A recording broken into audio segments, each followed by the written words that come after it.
مرد کو سمجھنے کی صلاحیت جتنی اللہ تبارک و تعالی نے عورت کو بخشی ہے، مرد کو اس کی ہوا بھی نہیں لگی۔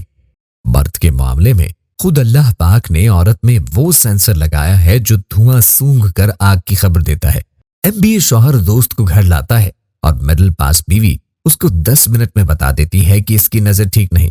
عورت میں مرد کے بارے میں اتنی اپلیکیشنز رکھی گئی ہیں کہ وہ اس کی نظر پڑھ سکتی ہے، اس کی چال پڑھ سکتی ہے، اس کے الفاظ پڑھ سکتی ہے، یہاں تک کہ وہ مرد کی مصنوعی اور حقیقی مسکراہٹ کے فرق کو دن اور رات کی طرح جانتی ہے۔ جھوٹ پکڑنے والی مشین کو دھوکہ دیا جا سکتا ہے، عورت کو دھوکہ دینا ناممکن ہے۔ وہ مروت سے چپ کر جائے تو اس کی مہربانی ہے۔ جھگڑا دفتر میں ہوتا ہے اور اس کی خبر وہ آپ کا مکھڑا دیکھ کر دے دیتی ہے۔ آپ ٹریفک وارڈن سے لڑ کر مسکراتے ہوئے گھر میں داخل ہو، مگر وہ اچانک پیچھے سے آ کر کہتی ہے کس سے لڑ کر آئے ہیں، اور آپ کا ترا نکل جاتا ہے۔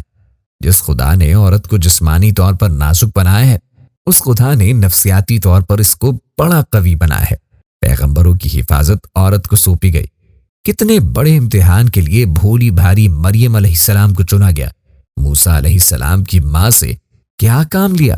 موسیٰ علیہ السلام کی 9 سال کی بہن سے کیا کام لے لیا؟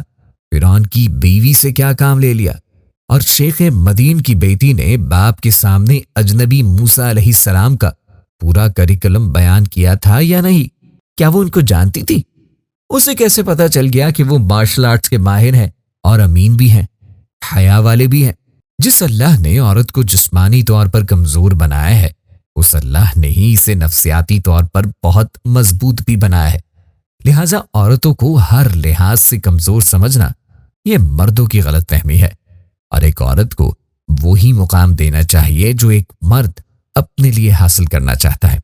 ان کی عزت، ان کا احترام ایسا ہی ضروری ہے جیسے وہ اپنے لیے دوسروں سے سوچتا ہے۔